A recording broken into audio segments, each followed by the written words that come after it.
Kuwa gatanu tariki ya 5 z'ukwezi kwa 8 mwaka wa 2022 ishyaka Iharanira Demokarasi no kurengera ibidukikije mu Rwanda DGPR imenyere ku nyito Green Party ryatunguranye ubwo ryagaragazaga abanyarwanda uko ritaratakaza umwambaro n'igihagararo byaryo nka opposition.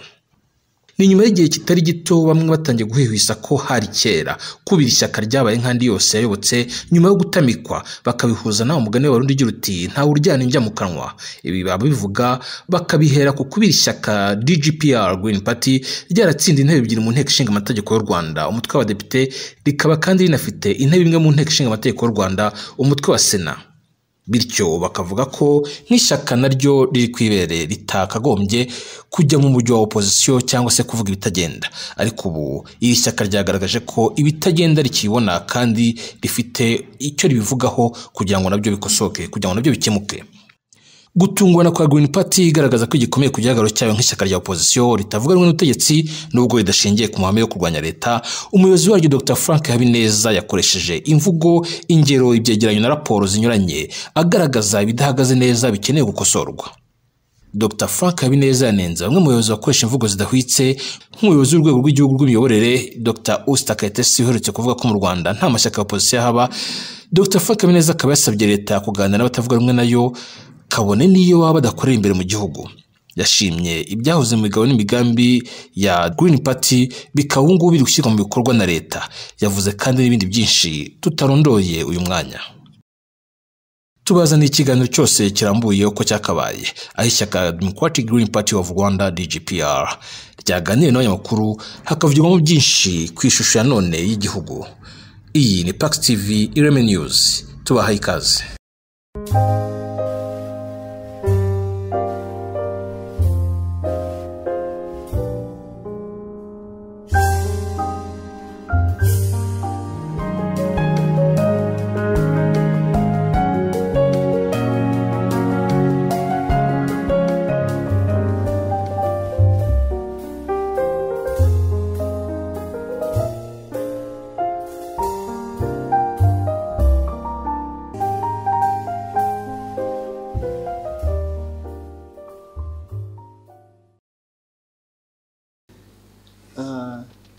Nagira ngo mbanze mbashimire cyane kuba mwitabiriye ubutumire bwacu. Akenshi tukunze gutegura conference press twakoze ibikorwa, ariko ubu twahisemo ko dukora inama itangazamakuru special tutafite ibindi bikorwa twateganyije kugira ngo tubone umwanya uhagije wo kuganira. Turifuza cyane ko tuzajya dukora ibiganiro nk'ibi kenshi uko Imana izajya idushoboza n'ubushobozi buzajya buboneka tubikore kenshi. Nicyo cyifuzo cyacu.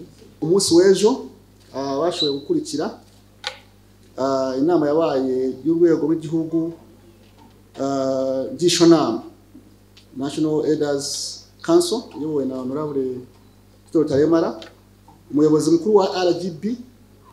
Yakoreyemo statement itashimishije avuga ngo yuko ngo nta mpamvu ya opposition ngo cyangwa se kwatuva kwaguma kwa opposition mu gihugu. Tumisaba ibintu bibabaje cyane byakambanjiriza kuri ico.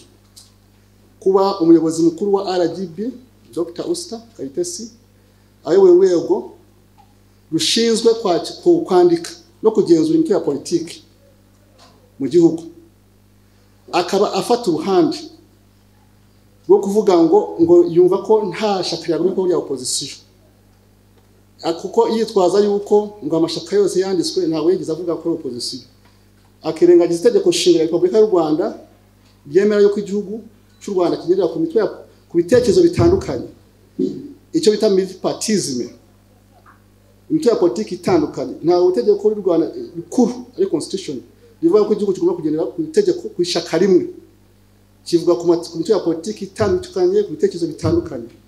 Ariko umuyobozi mukuru wa RGB akavuga ngo we yumva yuko nta opposition ikenewe cyangwa se yagombye kubaho mu Rwanda. Twumvise ari ibintu bigomba kwamaganwa cyane rwose, kubera ko ntabwo nkawe nk'umuyobozi cyangwa se yagombye ko ari hagati we, kuko yakira bose. We ameze nka padiri cyangwa pasiteri na padiri na imam bakira abantu b'Imana bose, baba abatagatifu abanyabyaha bose n'abantu b'Imana bakabakira. Ntago pasiteri padi na imamu bajya ku ruhande, bo bajya hagati. So niko twumva ko n'umuyobozi wa RGB yagomye kuvuga, ariko yavuze ibintu bibabaje cyane mu nama y'ejo yabereye kuri Serena. So niyo twabanzaga tubyamagane cyane. Ntabwo twamaganye ibigambo yavuze, kandi tumusaba yuko yikosora akisubiraho. Icyo maze kuvuga ati mu gihugu cyose kigendera ku mahame ya demokarasi nk'u Rwanda, igihugu cyose kigira ishaka riyobora, kikajya n'amashaka ari muri opposition, amashaka tumva rimwe n'ubutegetsi, kandi leta y'u Rwanda niko yiyemeje, kandi ni nako bimeze. Ni ukuvuga ngo itaka riyobora riba bifite ibitekerezo byaryo, n'andi mashaka akaba afite ibyayo, iriyoboye arigera ibona ibyo byandi mashaka ari byiza, rikaba yabikuramo rikabisha mu bikorwa, ubwo igihugu kiba kirimo kugenda imbere. Kuko twese imitwe ya politiki yose ibikorera abene igihugu, cyese umutwe wa politiki wahisemo kurwana gufata intwaro ubu butandukanye na demokarasi. Ariko imitwe ya politiki yemera gukora politiki y'amahoro, iba ikorera mu gihugu, ibirimo kurira mu nyungu z'abene igihugu. So tukumva yuko opposition ari ngombwa, kubera ko akenshi yunganira leta, ikosora leta, ibitagenda neza ikabigaragaza bikakosorwa, abunguka n'abene igihugu. So tukumva yuko Dr. Usta Kayitesi yavuze ejo birababaje cyane kuba umuntu nkawe wagomye kuba hagati asa nkaho yamagana, avuga ngo ntago hagomye no kuba opposition. Ni ibintu bose bibabaje cyane. Tumusaba rwose ko yakwisubiraho, kubera ko ni ibintu bishobora gusubiza igihugu inyuma, kandi igihugu cyakigeze ahantu heza, zirimo gutera intambwe nziza cyane mu murongo w'igihugu. Ku buryo imitwe ya politiki yose itandukanye, ubiri mu nteko ishinga amategeko, indi iri muri Sena, iratanga ibitekerezo byubaka igihugu, kandi n'igihugu kikabyakira, ariko noneho udukuriye akaba arimo kubisubiza inyuma. Ubwo iyo niyo ngingo ya mbere. Uvuga ngo ibisanzwe kubaho opposition no kubaho guverinoma ni ibintu bisanzwe rwose, nta gitangaza. Muri Amerika murabizi ishaka rya Trump y'aba Republican uri muri opposition, ejo bundi yari muri guverinoma. Hariho iraba Obama na Biden, ubu niyo riyoboye, ariko nawe mu myaka ishize yari muri opposition. So kumva nukuvuga ngo abanyarwanda bose babyumve ko hari ishaka rya opposition nta gikuba gihari, ni ibisanzwe. Natwe ubu turi opposition, ejo tushobora kuba turi muri guverinoma, nayo ni ibisanzwe. Niba bibaye nta gitangaza kirimo, niko politiki ikorwa. Uyu munsi opposition, ejo guverinoma, bari muri guverinoma opposition. Icyangombwa nuko tafata imbunda kwicana no kwica abaturage. Icyo nicyo cyitwamagana, ikintu cyasubiza igihugu inyuma. Ariko opposition nayo twewe nk'ishaka twemeje ni opposition yubaka igihugu. Ibyiza turabigaragaza, ariko ntabwo dushinzwe ntabwo dushinzwe kuvuga ibyiza. Hari urwego rw'igihugu rwitwa OGS, mwese muraruzi, Office of Government Spokesperson, ni ishinzwe kuvuga ibyiza bya guverinoma. Twewe ntabwo turi OGS, ariko bibaye ntabwo turwanya ibyiza, tubibonye ntabwo twavuga ngo cyiza ngo tukiti kibi. Oya, ntabwo buri patari kwikora. Ariko ikibi nazo tugomba kukigaragaza kugira ngo nabo tukigaragaza kugira ngo twishime, tukigaragaza kugira ngo gikosorwe. Niho murongo twihaye, cyo twita constructive opposition cyangwa abandi bita opposition positive. So nduragira ngo icyo kintu gisobanure neza, abantu bumva yuko ari ibintu byiza byubakana, tukungurana ibitekerezo. Gusa nubwo mbivuze, ariko honorable Tito Taremara ejo we yaranje inama ashimira, avuga yuko opposition bose ari nziza, ko ishimwa kandi kukenewe. Nubwo Dr. Ustari yavuze ibitandukanye, ariko muzeyi Tito yarabikosoye kuko we urabyumva ngira ngo muri rwego rw'igihugu ruyobora inama ngishanama y'igihugu, National Leaders Council. So nayenza ngo kosore kuko byarambabaje cyane kumva umuntu kuri imitwe ya politike cyangwa se ushinzwe kutwandika no kutugenzura afite ukuntu ashaka gufata uruhande, ubigaragara ko akazi kamunanye niba atangiye gufata uruhande rwose. Akomeje gutyo namusabira kwegura rwose, kuko ntabwo yatuyobora afite uruhande afashe. Ahubwo Dr. Istangira ngo yakwegura, nibyo byaba byiza kugira ngo agende akorere hakurya aho yafata uruhande. Murakoze cyane. Kankomeze ku yindi ngingo. Indi ngingo twashaka kugaragaza, katubanza ku cya manifesto, kuko tumaze gukora byinshi cyane nk'uko mubyibuka. twarigejeho ku Banyarwanda, turanabitangaza mu itangazamakuru no ku website yacu biriho. Hari ingingo ya mbere twari twihaye n'ijyanye n'ubutabera. Twari twaharaniye yuko mu butabera hafungurwa abagororwa batarakoze ibyaha biremereye cyangwa se bita ibyaha ndengakamere. Icyo turashimira yuko cyakozwe, ko habaye ifungurwa y'abagororwa batakoze ibyaha by'indengakamere. Perezida wa Repubulika yabahaye imbabazi, amaze kubaha imbabazi. Kenshi arabanza gufungura barenze 2,000 bagenda babafungura. So cyadushimishije cyane. Abibuka abo twari turi kumwe twabigaruseho cyane igihe twari mu karere ka Gicumbi aho bita Yaramba. Ndumva honorable SG yarahari. Iyo message twayitanze cyane iri muri manifesto, ariko nuko twayigaruseho cyane tuvuga yuko bagomba gufungurwa banya abantu b'abasaza cyane. Ibyo twashimira ko cyagezweho. Abanoteri bigenga nyuma yaho leta yarabyemeje, barahari hose ngira ngo baraboneka. Abatabizi muzajye mwibuka ko biri muri manifesto ya DGPR twarabiharaniye kandi bigirwaho. Ari bindi bitarageraho tushikorera ubuvugizi. Twavugaga ko cyangwa twagaragaje ko aya magereza atemewe n'amategeko ko agomba gufungwa. Ayo arimo za transit center hirya no hino zikora nk'amagereza kandi zagombye kuba zitari amagereza. Ubwo icyo turacyakomeza kugikurikirana kugira ngo niba ari ibigo ko babyita ngororamucyo bizagaragare. Ariko iyo umuntu uvuze ngo ni ibigo ngororamucyo ukamukubita ukamwima ibiryo abantu biwabo ntibamenya hari akamara ukwezi amezi ngahe asa nkaho yaburi birengero, icyo gihe ntabwo bavuga ko ari ikigo ngororamucyo, ko nta mucyo wabugorora umuntu umukubita utamuha ibiryo abiwabo bataza hari, nta mucyo wabo urimo kugura, ahubwo waba urimo kwica umucyo. So ndumva ibyo bintu bimeze nk'ibyo byagombye kuvaho. Tuzakomeza tubihanire ko bivaho. Niba ari ibigo ngororamucyo bibe ngororamucyo, abantu bisure birebe ko ari kugorora umucyo. Nkikiza nkikiwawa cyo ni cyiza. Iwawa center yo ni nziza kuko yo igaragara yuko igorora umucyo ikigisha n'abantu. Ariko ibindi biri hirya no hino kwa Kabuga n'ahandi ntabwo birabigorora umucyo bose. Biracyari amagereza atemewe n'amategeko. Ikindi twasabaga ko hashibaho urukiko rushinzwe remezo itegeko nshinga cyo twita constitutional court. Ntabwo cyagezweho kubera ko bahaye inshingano urukiko rw'ikirenga ngo rukore nka constitutional court cyangwa rushinzwe kurengera itegeko nshinga. Ariko tukumva yuko icyo twifuzaga kitagezeho, kandi tuzakomeza tuyiharanire kugira ngo habeho urukiko rushinzwe kurengera itegeko nshinga, noneho rukora akazi karwo atari ukuvuga ngo bibaye mu nshingano z'urukiko rw'ikirenga.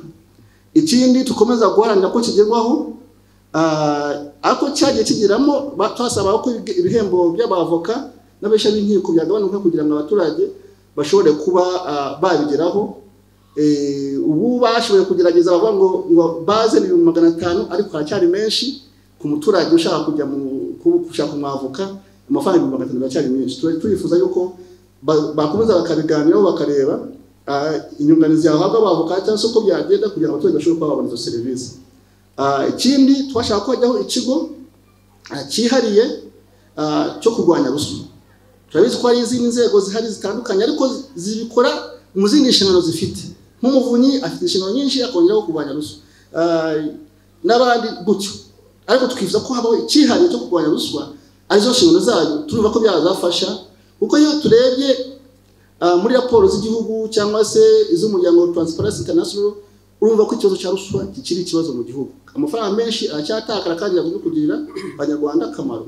Kimenyimenyi hari abayobozi benshi na n'ubu bafunzwe cyangwa se bagifungwa kuri ikibazo cya ruswa. Twumva yuko hajya icyo kigo kibishinzwe ariyo ntago yacu kihaye yonyine, tumva byaba byiza kurushaho.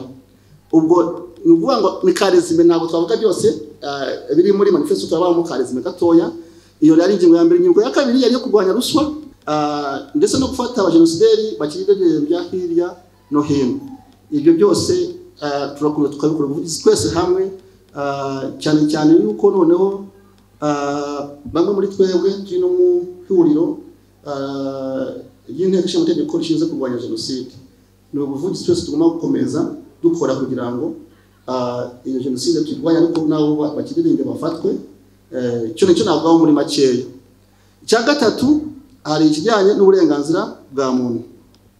Uburenganzira bwa muntu bimaze gukorwa, hari ubucicike bwari bwinshi cyane mu magereza. Twabonye hari intambwe yagiye iterwa hubakwa gereza zindi, bagerageza ntabwo kirakemuka neza, ariko hari intambwe irimo gutera kugira ngo bugabanuke. Ariko tukavuga ko ubuvugizi bukomeza kugira ngo ubucicike bugabanuke kuko buracyahari, ariko twashima ko hari n'intambwe yatewe bugenda bugabanuka, ariko ubuvugizi burakomeza kuri icyo. Ikindi hagaragaye ko hari ubwisanzure bwo gutanga ibitekerezo. Ni intambwe yarabaye, murabizi yuko habayeho referendum cyangwa yabaye mu 2015 aho hari gutora itegeko nshinga kwemeza ko rihinduka. Twashoboye kushishikariza abanyarwanda gutora oya, hari abandi babashije gutora yego. Twaratsinzwe, ariko ubwisanzure bwarahari kandi nta kibi cyabaye. So navuga ko ari intambwe yagaragaye y'ubwisanzure. Nyuma yaho n'ibindi byagiye bigaragara mu matora atandukanye ko abantu bakomeje kugira batanga ibitekerezo ndetse n'itangazamakuru ritanga ibitekerezo. So navuga ko hari intambwe, ariko ntawo ubuvugizi burakomeza kuko ni intambwe y'uhoraho. Navuga ko ikindi twaharaniraga nuko umuntu ufunzwe yazajya afungirwa hafi y'iwabo kugira ngo ahanirwe aho abarizwa, kugira ngo abantu bashobora kuba bamugemurira cyangwa kumusura bibe byaborohera. Habagaho umuti w'umuntu ko yakoreye icyayi Rubavu akaza gufungirwa i Nyamagabe, ugasanga cyangwa ugasanga bigoye cyane kugira ngo azasurwe azagemurirwe ari ikibazo. Biragenda byagiye bihinduka. So turashima ko icyo kintu cyagiye cyumvikana ku buryo ubu bagenda bagerageza. Ntabwo birakemuka burundu, ariko nibura abantu benshi basigaye bafungirwa hafi y'iwabo. Ntabwo birabishana kujana, ariko turashima ko kigenda kitungana. Noneho mu bindi tukeneye gukomeza ko gukora ubuvugizi, hari ikijyanye kongerera ubushobozi itangazamakuru cyane cyane ryigenga. Hakabamo ikintu twaharanira cyane ko icyo bita isaranganya ry'amasoko. Tuvuga ko cyane cyane amasoko ya leta, tuvuga yuko izo bita tenders cyangwa za publicité zagomye kugabanywa zikasarangana, akabaho izijya mu itangazamakuru ryigenga n'izindi zikajya muri leta. Twumva yuko ikigo cy'igihugu cy'itangazamakuru cyagira ibyo bibona, ariko nabo muri privé akabona. Kuba kenshi tubona byose bigira mu kigo cy'igihugu, kandi ikigo cy'igihugu gifite na budget igifasha. Ugasanga noneho itangazamakuru ryigenga ricumbagira kuko leta niyo ifite amatenders cyangwa se amapublicité menshi kurusha abandi. So icyo tuzakomeza tugiharanire kuko turumva ko zizafasha mu bwa burenganzira tuvuga. Noneho ikindi twifuza gukomeza gukorera ubuvugizi ni kijyanye no kubahiriza itegeko gifunga n'ifungurwa. Kuko tumva yuko hari abantu bafatwa bakamara igihe bataragezwa imbere y'amategeko, cyangwa umuntu kumara ukumva ngo yamaze amezi 2-3 ntaragira mu butabera, ukumva ngo cyakuri perereza, cyangwa ugasanga umuntu warafashwe ariko ukasanga ageze muri gereza, bugiye cyose bamusabira ifungwa ry'agateganyo. Natanga urugero nk'aba Dr. Christophe Kayumba nanu ngamaze y'umwaka ariko aracyari mufunga ry'agateganyo buri gihe cyose. Nyuma sinzi ukuntu na procedure zikorwa, bavuga ati mu by'ukuri umuntu niyo ari mu cyaha akatirwe bigaragare afungwe akora igihano cyiwe, aho kugira ngo abe mufungure y'agateganyo kumara umwaka wose by'agateganyo. So itegeko yubahiriza rirahari, ryubahirizwe. Hari n'abandi nari ntanze urugero rw'umuntu, ariko hari n'abandi benshi cyane. None hari n'abandi bavuga ngo bafungure ugasanga n'ubundi ntibavamo, ugasanga biri muri ibyo byose. So turumva ko ababishinzwe tuzakomeza gukora ubuvugizi kugira ngo byubahirizwe cyane. N'ubwisanzure ku société civile twumva hakiri imbogamizi, kuko usanga société civile yacu ikifata itinya kuvuga ibintu bitandukanye cyane n'ibyo twabita ngo biro officiel cyangwa se bya leta. Ugasanga n'ubundi inzingiraje, ugasanga société civile rifashe haracyari ikibazo cy'ubwisanzure. Ni ukuvuga ngo nacyo turakomeza twese dufatanye hamwe tangazamakuru kugira ngo na société civile tuyikorere ubuvugizi nayo izagira ahantu gisanzure, kuko tugize Imana société civile ikisanzura n'itangazamakuru rikisanzura, kabona uburenganzira bwayo neza, mukabona n'ubushobozi, demokarasi rwose yasesukara mu Rwanda rwose tukishima cyane. kuko nk'amashaka ya opposition ubundi akora neza iyo societe civile ikora neza ko societe civile bayakoze ubushakashatsi twewe tukabuzamukira tuvuga ati ngibi birahari iyo itangazamakuru naryo ryagize rikacukumbura rikaba ari yakoze izo nkuru biratworohera cyane tuhita dukora reference ntabwo bituvuna gukora reference yuko ikinyamakuru runaka cyavuze ibi n'ibi icyo gihe tuba dufite aho tubesinga ariko iyo tuvuze ibintu mutavuze itangazamakuru societe civile itavuze ajya avuga ngo twagiturabuye mu muhanda cyangwa none wari na social media mutari kuri social media ugasanga nyine bitakaje credibility yayo kandi ari ibibazo bigaragara so ni byiza cyane ko itangazamakuru societe civile nabo bagira uburenganzira bwabo bwose ko bizorohereza igihugu kugenda neza kuyoborwa neza. Indi ngingo ya 4 ni ijyanye n'imiyoborere myiza twavuga yuko mu byakozwe ari kongerera ubushobozi utugari cyane cyane murabizi yuko icyo gihe twimamazaga utugari nabo twagiraga abakozi ubu twagize abakozi abitabase dabashinzwe sociale bagitifu ndumva gahunda ya cyahari yo kugira ngo tugende tuyongera ariko twacyakora ubuvugizi kugira ngo umushara wabo nawo wiyongere kuko ntabwo yashimisha kandi nabo akenshi ubona abantu bari yo kutugari baba barize kubona amafaranga uretse mu mujyi ho naho meshiho ariko mu cyaro ntabwo iramera neza ndavuga mu turere tutari ko mu mujyi so turumva yuko ni ingingo yo gukora ubuvugizi ariko turashima yuko nibura iyo structure yagiyeho. Ikindi twari twavuze yuko tuyamamaza yuko tuzaharanira yuko inteko ishinga amategeko zajya yegera abaturage cyane gere kuri tele gare n'abaturage bayumve abaturage bayiyumvemo ngira ngo murabyibuka twabaharaniye cyane tubivuga muri manifesto yacu tuyamamaza mu badepite kandi turashima yuko niba mukurikira cyane mbere ya covid rwose abadepite begereye abaturage baramanutse ndetse no mu tugari tugirayo no mu ngo tugerayo kuri abaturage bari bishimye cyane covid yituma mu nkokora ariko ubu byarasubukuwe ntabwo yuko ubu abazi inteko ya kera n'inteko y'ubu mwava yuko inteko ishinga amategeko y'ubu yegereye cyane abaturage kurusha uko byari bimeze nkatwe mu babiharaniye turishima ko bati mu byo twaharaniye abashinzwe kubishyira mu bikorwa barabyumvise bigenda bishyirwa mu bikorwa kubera ko byanditse turabyishimira ko twari twabiharaniye. Ikindi nagarukaho mu gikenewe gukorwa cyane muri gahunda y'imiyoborere myiza kwimakaza umucyo wo kugaragaza uruhare rw'abaturage mu bibakorerwa twagikomeza icyo tukasifuza ko na umuyobozi w'akarere ariwe meya yaba umukemurampaka w'amashaka akaba ashobora kuba umuhuza habaye ibibazo akaba yafasha mu kubikemura. Akenshi niko mubizi twifuzaga yuko meya umuyobozi w'akarere akagira ishaka abarizwamo cyangwa se niyo aribarizwa musore ayobora tagira ishaka ayobora yagira ishaka abarizwamo ariko ntagira ishaka ayobora icyo gihe nibwo yaba ari umukemurampaka cyangwa akafasha guhuza abantu bose icyo nabe chairman w'ishaka runaka cyo tuzakomeza tugiharanire.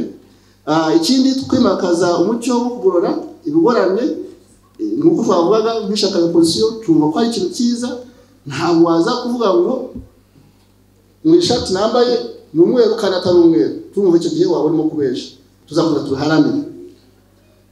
Guharanira ko abakoresha ururimi rw'igifaransa n'icyongereza bagira uburenganzira bungana tumva ko byafasha mu bumwe n'ubwiyunge twabivuzeho kenshi ababyibuka tugeze no kurega leta ndumva ari mu 2013-14 mu rukiko rw'ikirenga ko tuyerega leta ko tuvuga ko ururimi rw'igifaransa rwirengagijwe tubahirizwa kandi n'umutegeko nshinga kabone cyo cyo cyashize imbere cyane nubwo urubanza rwacu bavuze ngo nta bimenyetso dufite ariko na n'ubu ruracyafite ishingiro kuko n'ubundi tubona ko igifaransa ntabwo cyongera kugira agaciro nk'uko cyahoze cyangwa se agaciro cyagombye kugira nk'ururimi wemewe n'itegeko nshinga nk'indimi eshatu zo bita indimi officiel dufite Ikinyarwanda Igifaransa n'Icyongereza ariko usanga ubundi rwarasubiye inyuma kandi tukabona ko hari abanyarwanda benshi bize barize mu rurimi rw'igifaransa tukabona bifite aho bibangamira abantu ari mu kazi ari mu no mu by'ubwarimu ababigisha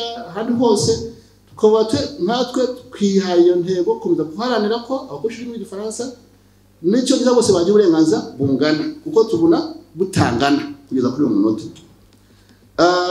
Ingingo ya 5 nijyanye n'umutekano n'ubusugire bw'igihugu njyanye n'umutekano mu byakozwe mu byo twavuze ko tuzaharanira harimo kongera uburyo bwo gucunga umutekano twumvaga ko uburyo buhari bwari budahagije ko agomba gukoresha n'ikoranabuhanga.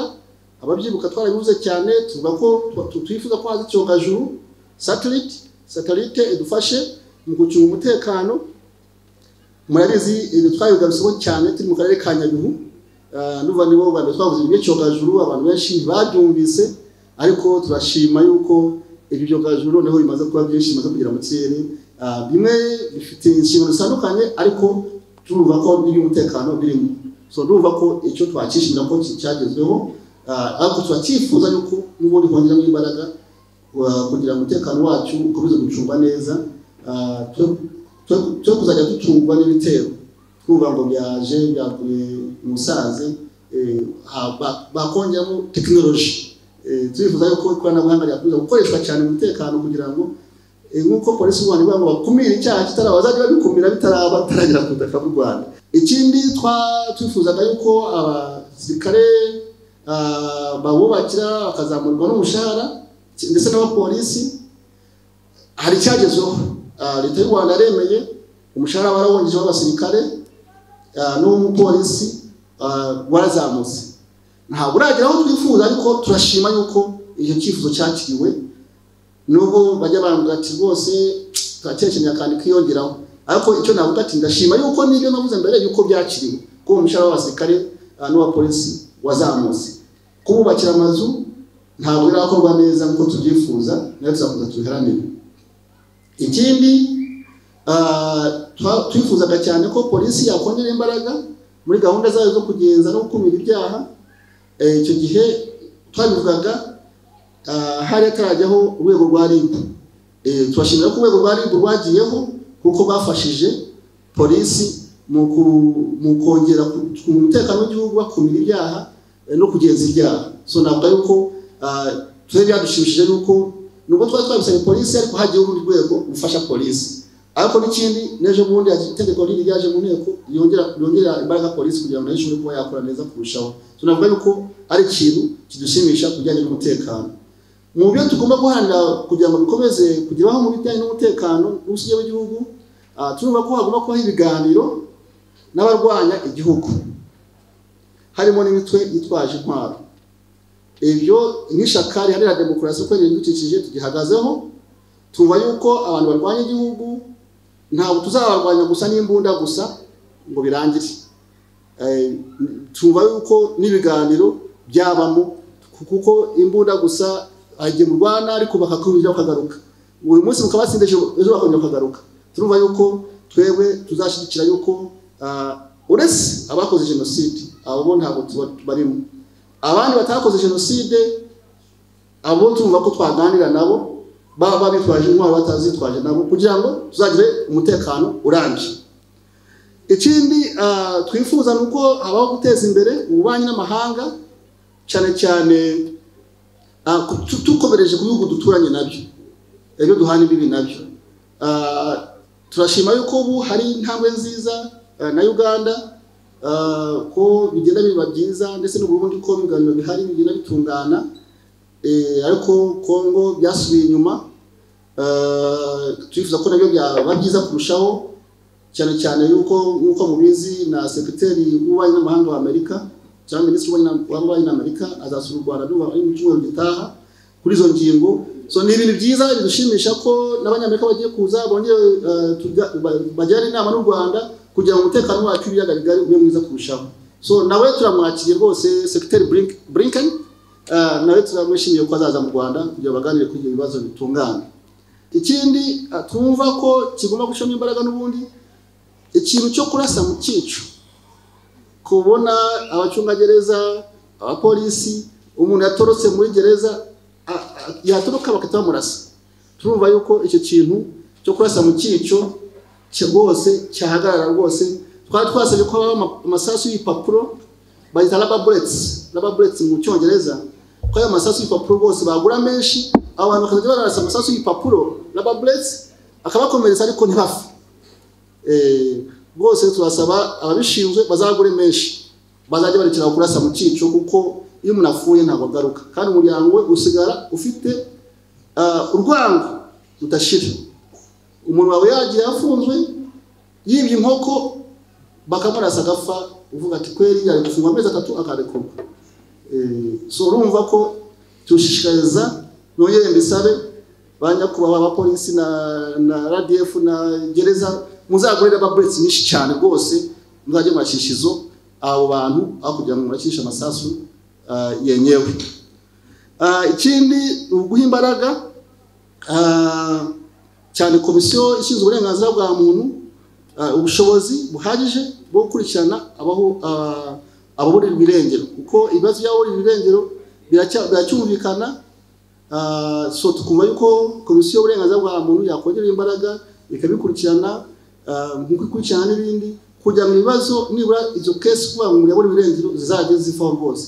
Iyo mbivuga yuko natwe mu ishaka tufite umuntu wacu waburirwa irengero Jean Damascene Munyeshaka yari umunyabanga nshingwabikorwa w'ishaka organizing secretary yaburirwa irengero mu karere ka Bugesera ahamagawe n'umuntu uwo muntu agira ubwoba itate asiga iyo nomero twayitanze kuri police icyo gitwa ya CID ariko barakurikirana ari uwamamagaye ntiyafashwe ari yaburirwa irengero burundu ntituzi niba yarapfuye niba atarapfuye urumva na n'ubu rwose Jean Damascene Munyeshaka ntituzi byiwe. Tukavuga ati mu by'ukuri ibi bintu byo kugira ngo umuntu aburirwe irengero ntabwo ari byiza rwose. Turifuza ko komisiyo y'uburenganzira bwa muntu yahawe ubushobozi bikarangira rwose. Niba umuntu afungwe ntabwo ashyigikiye abanyabyaha. Niba ari umunyabyaha afungwa akatirwa afungwe. Ariko niba ari umwere afungurwe. Nibyo. Ariko niba n'umuntu yapfuye bigaragara ko yapfuye. Abantu bamushingure nabyo tumenye ko tumuherekeje birangiye. Ndumva nibyo byaba ari byiza. So turasaba ko komisiyo y'uburenganzira bwa muntu yakongera imbaraga. Ikindi tuvuga ko hagumye gushyirwaho inama y'igihugu y'umutekano mu cyongereza twita Rwanda Security Council cyangwa se National Security Council Conseil National de la Sécurité. Iyi ikaba ikorana ihuza igisirikare igipolisi n'abandi bashinzwe umutekano n'inzego za gisivili cyangwa se n'abasivili. Iyi National Security Council mu bihugu tureberaho cyane nka Amerika barayifite irahari kandi ikora neza. Mu Rwanda kugeza kuri umunota iyo mu byumvise twumva ko Perezida wa Repubulika yahuye n'abayobozi bakuru ba RDF bakaganira ibijyanye n'umutekano bikarangiriraho. Tujya tumenya ngo baganira iki, tujya tumenya nta musivili wagiyeyo na abajenerali gusa abariyo gusa kumva ko birangiriye aho. So tukuva yuko iyi National Security Council bayeho inzego z'abasivili zikagiramo uruhare gutanga ibitekerezo byafasha mu guteza imbere igihugu cyacu ariko no kugira umutekano urambye. Ku ngingo y'indi njyanye itangazamakuru byinshi twasabye ko bijyaho ntabwo birajyaho. Ubuvugizi buracyakomeza. Turifuza yuko hajyaho Minisiteri y'itangazamakuru ko tuvuga ko Minisiteri y'itangazamakuru yihariye atari gufata ngo ufashe Minaroko ifite uturere 30 n'intara n'utugari n'imidugudu n'iki byose ngo yihaye itangazamakuru. Umva yuko mu by'ukuri Minaroko itaje ishobora ariko itakora neza akazi k'itangazamakuru nkuko yagomye kugakora ufasha itangazamakuru kuko ifite byinshi. Tukumva yuko hajyaho Minisiteri yihariye y'itangazamakuru ifasha gukora politiki y'itangazamakuru atari gufata itangazamakuru ufata inshingano zayo gendo tatanya zimushize muri RGB zimushize muri RMC zimushize gutyo ahantu hatandukanye hose. None tukabona itangazamakuru n'ubundi tugatwebe ko ari umwana w'imfubyi wabuze kirera ntabwo afite umubyeyi wiwe ngo nuyu aho yagombye kujya direct. Tukumva ko Minisiteri ikintu yahozeho kera turifuza ko yagaruka. Ikindi turasaba yuko hajyaho ikigega cyo guteza imbere itangazamakuru cyita Media Development Fund. Hari ibintu bisa nk'ibyo byashase kubaho ngo abanyamakuru bashase kwishiriraho ariko nta macyo twasabye. Twasaba ko ari ikigega cya leta kirimo amafaranga yafasha itangazamakuru kuba ryakwiteza imbere. Bashobora kubonamo amakredi cyangwa se amafaranga niyo habaho akanyungu gakeya cyane gatoya cyane ariko bakaba bashobora kwiteza imbere mu bikorwa byabo batari kujya kwiguriza amafaranga mu bantu cyangwa se muri za banki n'ahandi n'ahandi hose. Noneho icyo kigega cy'itangazamakuru kikacyafasha ko itangazamakuru yakomera mu Rwanda kandi aka mafaranga akaba yatangwa mu buryo buri busobanutse buri muntu wese abufiteho uburenganzira, buri muntu wese uri ufite itangazamakuru cyane cyane ryigenga akaba yayabonaho. So iyo media development fund ababishinzwe bose bazabishireho igihugu, atari ibindi bya bindi byo kutubwira ngo abanyamakuru bakutije amafaranga yabo bakoze kimina urangiza uvuga ngo ni fund yabo, ntabwo ari byo bose. Indi ngingo nijyanye n'ubutaka. Ubutaka turashima ko hari byakozwe, murabizi ko twasabye yuko murabyibuka twanditse yuko twifuza yuko umuturage wese agira ubutaka bwe burundu cyangwa cya burundu cy'ubutaka. Noneho twishimira yuko itegeko ry'ubutaka ryavuguruwe ndetse riranatorwa ku buryo ya myaka twari dufite yo gukodesha ubutaka yavuye kuri 20 ikajya kuri 99 ishobora kwiyongera. Ntabwo birarangira ko twifuzaga kubona icyangombwa cya burundu, ntabwo cyaboneka, ariko niba twashimira yuko habaye intambwe yatewe, nibura bitakiri imyaka 20 bibaye imyaka 99 ishobora kwiyongera. Ni intambwe nziza iganisha ku cyifuzo cyacu, turagishima icyo. Ikindi kitarakuba tugomba gukomezaho gukora ubuvugizi n'ubundi kubijyanye n'ubutaka, n'irindi tegeko ariko rijyanye n'umusoro w'ubutaka, iri muri iri tegeko rijyanye n'imisoro y'inzego z'ibanze. Twifuza ko umusoro w'ubutaka wavaho. Ababyibuka iyo promesse abaturage babimenye yuko tutagirese. Umudepite wabo Frank Habineza atwaye umushinga w'itegeko mu nteko ishinga amategeko wo kuvugurura iyo tegeko ijyanye n'imisoro y'inzego z'ibanze, ndetse dusaba yuko umusoro w'ubutaka uva ku mafaranga 300 ukajya ku mafaranga 100, kuko mbere wari ku mafaranga 80. N'ibindi bijyanye n'amazu yo gukodesha byose, n'ibindi bijyanye n'uburenganzira bwo kuzungura byose biri muri iyo tegeko twatanze. Umushinga w'itegeko twawutanze mu nteko ishinga amategeko ndetse n'ibinyamakuru byawanditseho. Ikindi twifuza cyane tubonye cyangombwa cya burundu ku muturage wese, icyo gihe noneho habaho uburyo busobanutse uko byagenda. Niba ari imisoro, ariko ikintu tutemera no gutanga umusoro ku kintu kitari cyawe. Muri point yacu ntabwo tuba gutanga umusoro, ariko batanga umusoro ku kintu ukodesha, uragukodesheje kuri leta urangiza utangira umusoro. Aho ntabwo tubyemera. Icyo twemera ari umusoro ubwawe. None tukavuga ati noneho mpafu n'abikorwa tutanga umusoro, aho twavuga ati sawa ko n'ubwacu. Ariko ubu turakodesheje, niba uko wabukodesheje inzu y'umuntu yarangiza kuvuga ngo tanga n'umusoro kandi uri umukode, urumva ntabwo nawe ngira ngo wabyemera. So ndumva izo ngingo zisobanutse, acyari ubuvugizi bugomba gukomeza. Ikijyanye n'umurimo labor, ibyo tushima bimaze gukorwa nuko bayo kongera ubuvugizi mu kwimakaza umucyo kwihanganira umurimo, kwihangira umurimo. Abantu benshi bamaze gushishikarizwa gutangira akazi, byo ngo leta yabigizemo uruhare rwinshi cyane imifotora. Ubona ko abantu benshi bagenda bahanga imirimo, ni byiza, turabishyigikiye, turabishimira. Ikindi twari twasabye yuko abantu batangiye business cyane urubyiruko ko bakurirwaho umusoro mu gihe cy'imyaka 2. Icyo murabizi ko cyagezeho Rwanda Revenue yarabitangaje yuko itangiye business mu gihe cy'imyaka 2 ntabwo bagukata umusoro. Tujya cyaharanira yuko bitarakorwa yuko hajya ikigo cy'igihugu gishinzwe akazi, Rwanda Employment Board nuko twakize. Icyo kigo cy'igihugu gishinzwe akazi kikaba gihuza abashaka akazi n'abafite akazi. Database buri muntu wese yakwica hariya akavuga ati ngewe nize economy, ukajya kuri internet ukashiramo, cyangwa se bikaba muri biro runaka niba ari ku karere bakabaho bashyira ari ku murenge, ugashiramo muri internet bakaguza n'abandi bashaka akazi ukagenda. Ibyo bwose turacyajyana ku kigo cyaba ikigo specific kihari. Hari ibindi bamaze iminsi tumaze kuvuga iyo bagerageje kugenda bakora ku buryo bakigenda n'ahandi hose, ariko ntabwo ari cyakindi twasabye, turacyashaka ko kiza.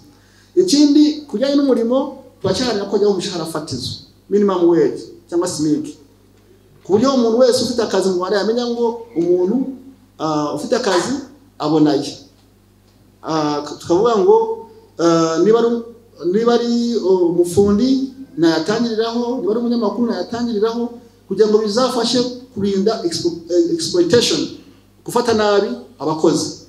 Ikindi twasabaga yuko mituweli yakorana n'ikoranabuhanga, kuko washawe ikarita y'imituweli cyane, ariko ubu niba ufite indangamuntu uremerewe ko wakoresha mituweli. Urumva ko ikoranabuhanga ryaje muri mituweli, ibyo twarabiharaniye biranditse. Ikindi twasabaga ko imiti yaboneka, abantu bafite mituweli bakabona imiti ifite agaciro. Icyo nacyo mwarabyumvise n'ejo bundi RSSB yavuze ko imiti igiye kwiyongera ibatanga kuri mituweli. Ntabwo ndamenya neza iyo ariyo, ariko ndashimira yuko nacyo cyitegerezo cyakiriwe. Ikindi twumva cyaguma gushamo imbaraga nuko umuco wo kwiharira amasoko, umuco icyo bita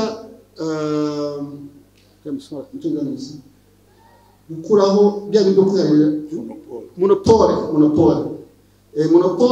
muri abakurikiye ibiri mu mujyi wa Kigali. Nta monopole yabaye muri transport, ugasanga bafashe sosiyete atatu yonyine ashinzwe gukora transport mu mujyi wa Kigali.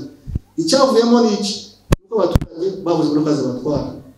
Ubu rura muri iyi minsi yarivuguruye irimo kwakira n'izindi modoka n'abandi bafatanyabikorwa. Ibyo ni byiza, turabishima.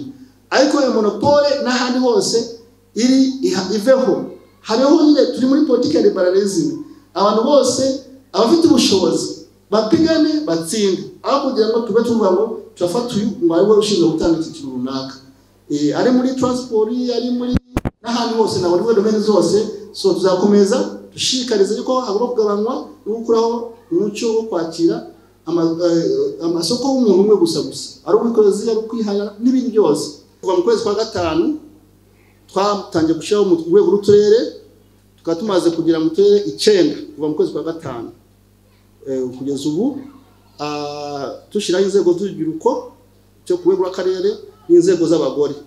Mu karere mu cyumweru gishize mu karere ka Ngoma twagiye gushyiraho izo nzego. Tuza gutangazwa nuko twari twafashe sare kuri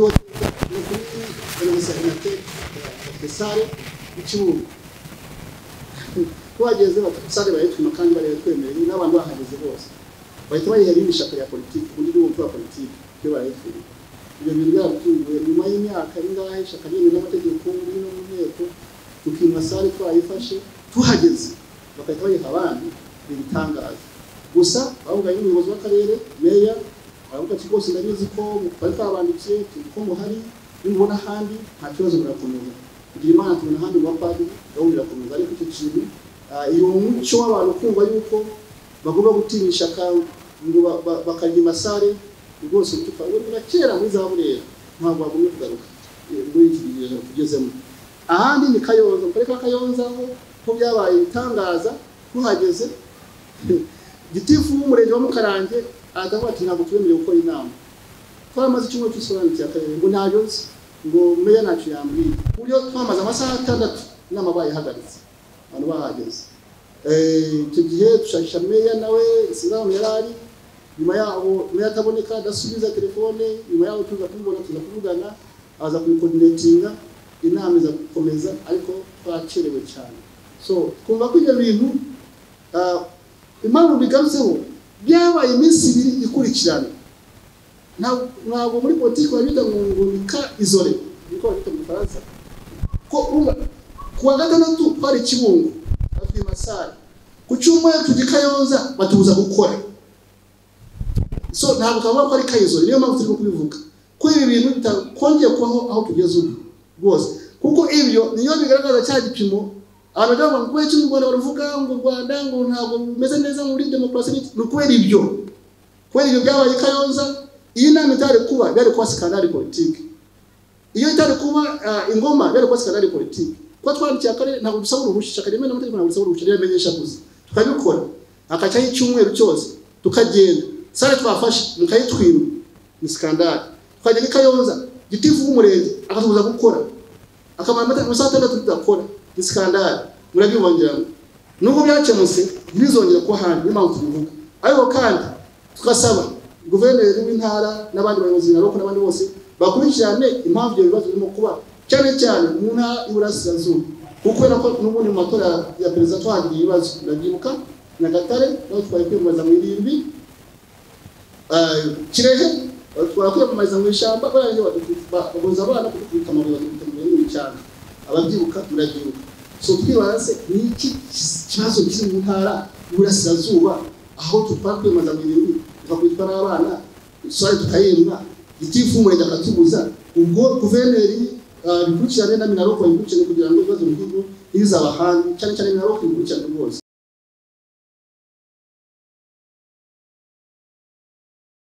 murakoze.